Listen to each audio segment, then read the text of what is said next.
नमस्कार दोस्तों, आप देख रहे हैं HW न्यूज और मेरा नाम है सुन कनौजिया।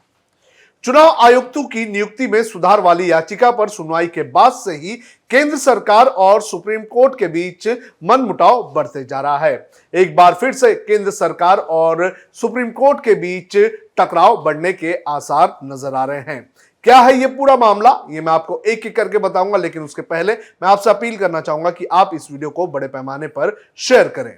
चुनाव आयुक्त अरुण गोयल की नियुक्ति को लेकर सुप्रीम कोर्ट ने केंद्र सरकार को कुछ दिनों पहले जमकर फटकार लगाई थी, जिसके बाद केंद्र सरकार की तरफ से सुप्रीम कोर्ट को नाराज करने जैसा कदम उठाया गया है। सरकार ने सुप्रीम कोर्ट कॉलेजियम से उच्च न्यायालय के न्यायाधीशों की नियुक्ति से जुड़ी 20 फाइलों को वापस भेज दिया है और कहा है कि कॉलेजियम इस पर फिर से विचार करे। जिन 20 फाइलों को वापस भेजा गया है उनमें अधिवक्ता सौरभ कृपाल की नियुक्ति भी शामिल है, जिन्होंने अपने समलैंगिक दर्जे यानी कि गे स्टेटस के बारे में खुलकर बात कही थी।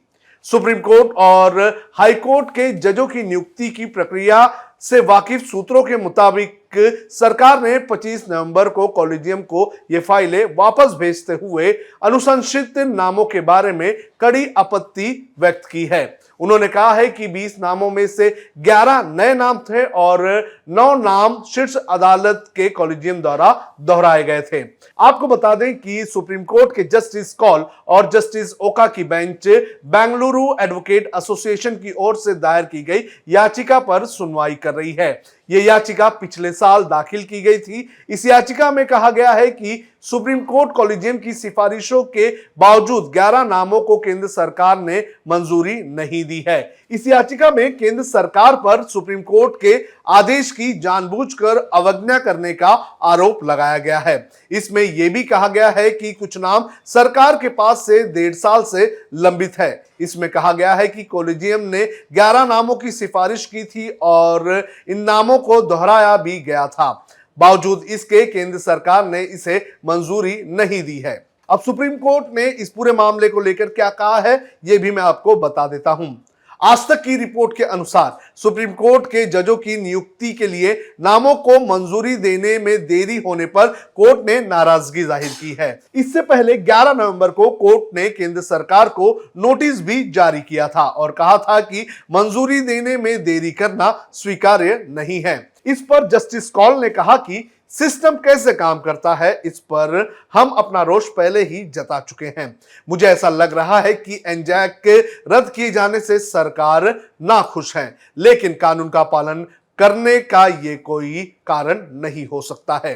इस सुनवाई के दौरान सरकार की तरफ से पेश हुए अटॉर्नी जनरल वेंकटरमणी ने बताया कि 11 नवंबर को जारी नोटिस पर केंद्र सरकार ने सचिव स्तर के अधिकारियों से चर्चा की है और इस पर जवाब भी जल्द दे दिया जाएगा।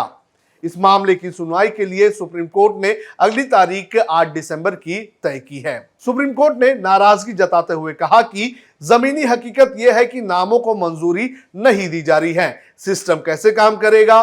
कुछ नाम पिछले 1.5 साल से लंबित हैं।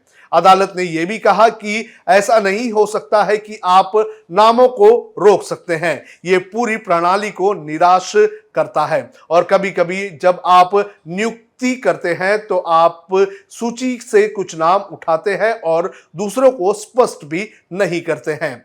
आप जो करते हैं वो प्रभावी रूप से वरिष्ठता को बाधित करता है। सुप्रीम कोर्ट ने आगे कहा कि कई सिफारिशें 4 महीने से लंबित हैं और समय सीमा पार कर चुकी है। इसमें कहा गया है कि समय सीमा का पालन करना ही होगा।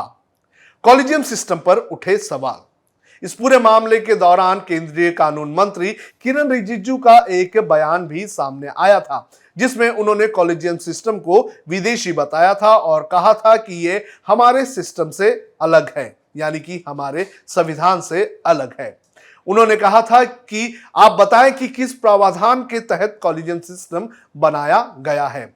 इसके अलावा किरण रिजिजू ने एक समाचार चैनल समिट में कहा था कि भारत का संविधान सभी के लिए, विशेष रूप से सरकार के लिए एक धार्मिक दस्तावेज है। केंद्र सरकार पर कॉलेजियम द्वारा की गई सिफारिशों पर बैठने का आरोप नहीं लगाया जा सकता है और न्यायाधीशों का निकाय सरकार से यह उम्मीद नहीं कर सकता है कि सरकार उसके द्वारा की गई सभी सिफारिशों पर हस्ताक्षर करे। उन्होंने आगे कहा कि सरकार कॉलेजियम प्रणाली का सम्मान करेगी जब तक कि इसे बेहतर प्रणाली के रूप में बदल नहीं दिया जाता, लेकिन तब तक सरकार कॉलेजियम की सिफारिशों पर कार्रवाई करने से पहले अपना उचित परिश्रम करेगी। रिजिजू के इस बयान पर कोर्ट ने नाराजगी जाहिर करते हुए कहा है कि हम आमतौर पर मीडिया रिपोर्ट्स को नजरअंदाज करते हैं, लेकिन ये बयान उच्च स्तर पर बैठे व्यक्ति ने दिया है और उन्हें ऐसा नहीं करना चाहिए था। अब खबरें पाइए सबसे पहले हमारे मोबाइल न्यूज एप्लीकेशन पर। एंड्रॉइड या iOS प्लेटफॉर्म पर जाइए, HW न्यूज नेटवर्क को सर्च कीजिए, डाउनलोड कीजिए और अपनी सुविधानुसार भाषा का चयन कीजिए। खबरों की भीड़ में अपने काम की खबर पाते रहिए।